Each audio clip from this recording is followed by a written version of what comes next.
Bienvenue dans Fresh Manna, la manne fraîche du lundi. Une présentation de Serge Assis Ministries. Prépare ton cœur et laisse la parole de Dieu t'apporter force et transformation. Bienvenue dans Fresh Manna.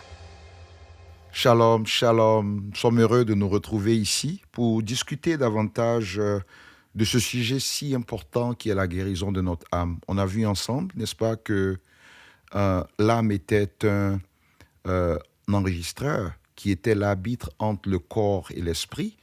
L'âme, donc, est sujette à des interférences extérieures, à des attaques en dehors de l'esprit qui font que l'âme peut se retrouver infectée de péché, infectée d'hérédité, infectée de l'iniquité, qui sont les racines et les conséquences durables du péché.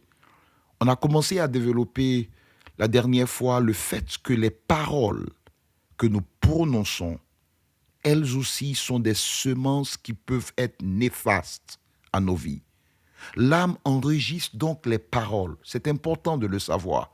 L'âme enregistre les paroles qui sont prononcées. Elle enregistre les paroles que donnent les autres. Elle enregistre davantage celles que vous prononcez sur vous-même. Celles que vous prononcez sur vous-même ont un double effet. Parce que c'est au fond de vous que se produit la vie que vous vivez à l'extérieur de vous.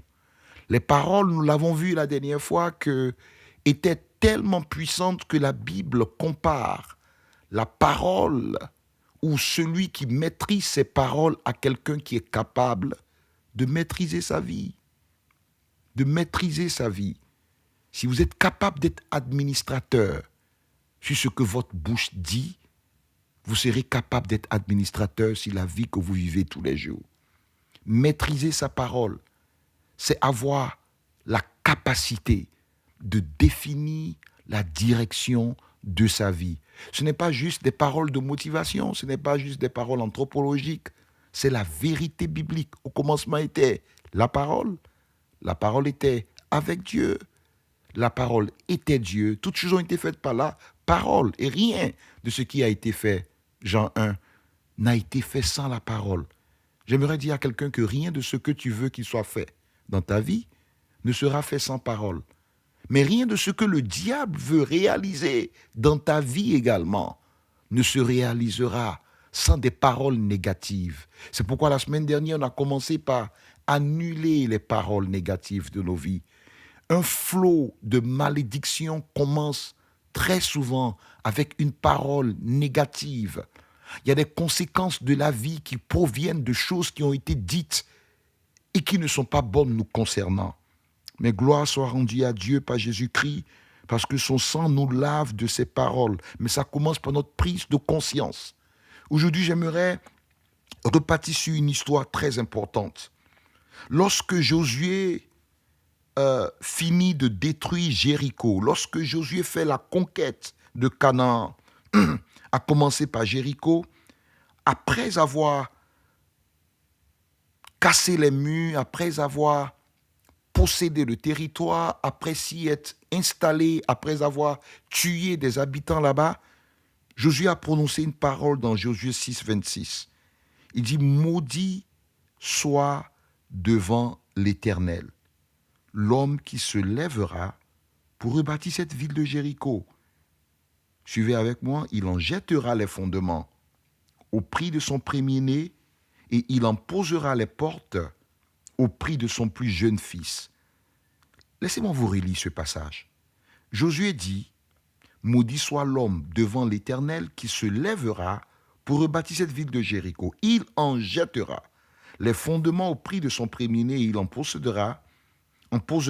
les portes au prix de son plus jeune fils. » Techniquement, ça veut dire que si quelqu'un essaie de rebâtir Jéricho, il sera maudit. Mais non seulement serait-il maudit, mais il va payer le prix par la mort de son premier-né et il va en poser les fondements par la mort de ce premier-né-là. Et maintenant, quand il sera prêt à faire les portes, il posera les portes au prix de son plus jeune fils. Ça veut dire que il est en train de dire que la personne qui va essayer de rebâtir Jéricho aura au moins 2 fils. Parce qu'il va payer le prix avec le premier pour le fondement et avec le deuxième pour les portes. Quelle prophétie! Mais ce qui est étonnant, c'est que 800 ans plus tard, 870 ans pour être précis, selon les calculs des théologiens, Josué n'est plus là, mais les paroles de Josué sont encore là. Je vous disais 870 ans plus tard, les paroles de Josué sont encore là. Lorsque vous lisez 1 Roi, le chapitre 16, un homme du temps de Hiel, la Bible dit de son temps Hiel de Béthel, il bâtit Jéricho. Il en jeta les fondements au prix d'Abiram, son premier-né, et il en posa les portes au prix de Ségoub, son plus jeune fils, exactement comme Josué avait prononcé 870 ans plus tôt. Les paroles survivent, même quand celui qui les prononce n'est plus là. Les paroles continuent d'avoir un effet sur nos vies. Quelquefois, vous allez habiter dans une maison et vous ne prenez pas le soin de bâtir un hôtel. On a parlé de bâtir les hôtels la dernière fois. Vous ne prenez pas le soin de bâtir un hôtel dans cette maison qui parle contre les paroles qui ont été dites là. Par la puissance de l'hérédité et par la puissance des paroles négatives, vous vivez dans une atmosphère où il y a des paroles négatives qui influencent la destinée de votre famille dans cette maison. Croyez-moi, vous pouvez détruire et désorienter votre vie simplement parce que vous vivez quelque part où l'atmosphère spirituelle est polluée par des paroles négatives. Dans le cadre de ma mission ecclésiastique et aussi de mes fonctions professionnelles, je me retrouve à beaucoup voyager. Mais l'une des choses que Dieu m'a enseigné à faire, la première fois que je rentre dans une chambre d'hôtel, je commence d'abord à purifier le lieu. Je ne sais pas qui a été là, je ne sais pas qu'est-ce qui a été fait là, je ne sais pas quel crime qui a été commis là, et je ne sais pas qu'est-ce qui a été dit. L'atmosphère spirituelle est remplie de paroles. Vous savez c'est quoi le prophétique? Le prophétique, c'est des paroles prononcées. Vous savez c'est quoi la puissance de la création? C'est des paroles prononcées. Dans nos paroles se trouvent nos vies. On a vu Proverbe 18 qui dit que la vie de l'homme se trouve dans la parole. Pourquoi? Parce que la vie et la mort sont au pouvoir de la parole. Alors la dernière fois, on s'est étalé sur le pouvoir de mort de la parole. Aujourd'hui, je veux surtout m'étaler sur le pouvoir de vie. Nous devons proclamer la vie par nos paroles. Vous savez, quand on parle de proclamation, ça a l'air d'être quelque chose de nouveau. Mais nos frères les musulmans, ils le connaissent très bien. Chaque matin, avant que le soleil ne se lève, ils montent dans leur tour haute et ils crient gloire à Dieu en langue arabe. C'est une façon d'annoncer au jour que le jour doit leur produire de la gloire qui vient de Dieu. Ces choses-là marchent. La proclamation de la parole, la déclaration des bénédictions est réelle. Vous devez les proclamer sur vos enfants avant qu'ils aillent à l'école. Vous devez les déclarer sur votre progéniture avant qu'ils aillent à l'école. Ces paroles-là perdues. Vous avez remarqué, pour Josué, ça fait 870 ans. Je ne sais pas combien de décennies de paroles négatives t'accompagnent, mais nous déclarons au nom de Jésus que ces choses sont annulées. Nous déclarons au nom de Jésus que ces choses sont renversées. Nous déclarons au nom de Jésus que les paroles qui ont une emprise négative sur vos vies sont maintenant détruites, sont maintenant lavées au nom de Jésus. Même pour le salut, la Bible dit, comment recevoir le salut?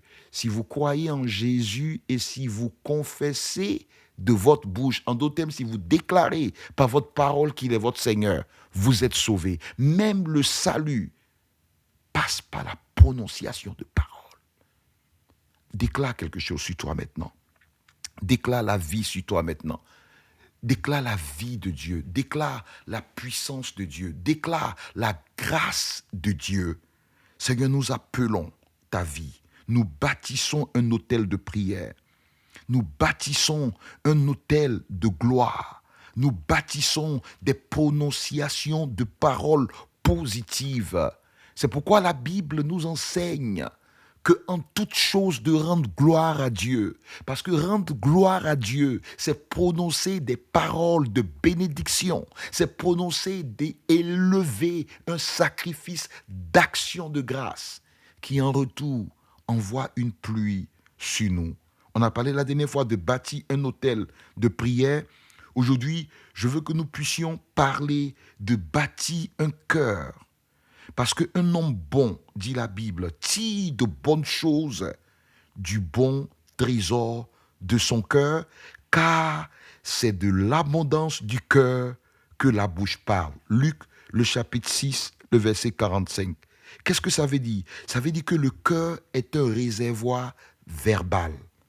Donc, pour que ton cœur dégage, vous voyez, si ton cœur est meurtri d'une situation qui te peine, d'une situation qui est difficile pour toi, même quand tu pries et que tu dis quelque chose de ta bouche, l'expression de ton cœur peut être en contradiction avec les déclarations de ta bouche.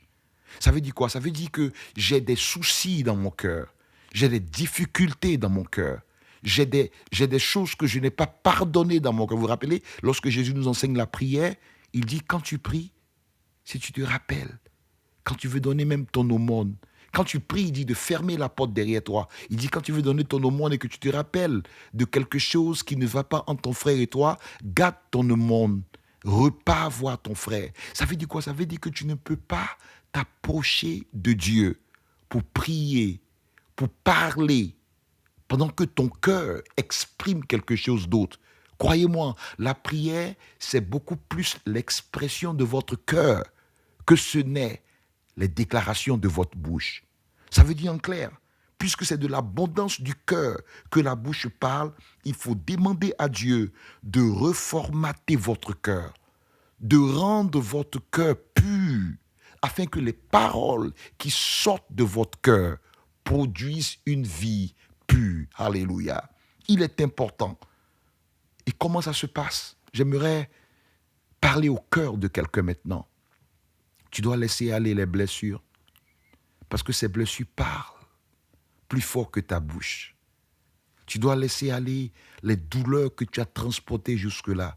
Vous allez remarquer que quelquefois, les mêmes choses se passent encore et encore.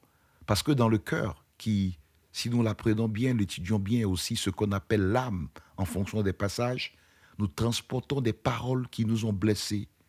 Nous transportons des choses qui ont affecté notre estime de soi. Nous transportons des gens qui nous ont minimisés. Et quand nous transportons toutes ces choses dans notre cœur, même quand nous ne les disons pas, ces choses parlent plus fort que nos prières. Vous avez remarqué, il dit que la voix de ton frère, il le dit à Caïn, la voix de ton frère crie vengeance. La voix de quelqu'un qui t'a offensé, la force, la puissance de la parole de quelqu'un qui t'a offensé, rediffuse, plaît, ça rejoue le disque de ta douleur.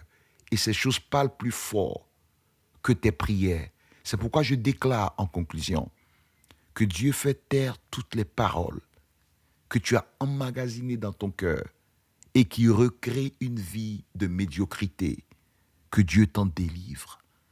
Aujourd'hui, nous appelons l'Esprit de Dieu à aller profondément dans nos âmes. Nous appelons l'Esprit de Dieu à toucher là où aucun pasteur ne peut toucher, aucun ami ne peut mettre la main, et qu'il nous délivre de ces maladies. Il y a des maladies incurables, mais pas pour Dieu. Et cette maladie de l'âme qui constitue des paroles négatives que notre âme a emmagasinées, nous déclarons que Dieu nous guérit de ces paroles. Nous bâtissons un autel qui crie gloire. Nous bâtissons un autel qui crie louange. Pour chaque blessure émotionnelle venant de paroles négatives, nous disons gloire, gloire, gloire à l'agneau, pour que notre délivrance soit réelle. Le Seigneur vous bénisse. On se retrouve la semaine prochaine. Merci d'avoir écouté Freshmana. Pour les ressources, fiches d'études et versets du jour, rends-toi sur www.mysamline.com. Et si cet épisode t'a édifié, partage-le, deviens une source de bénédiction autour de toi.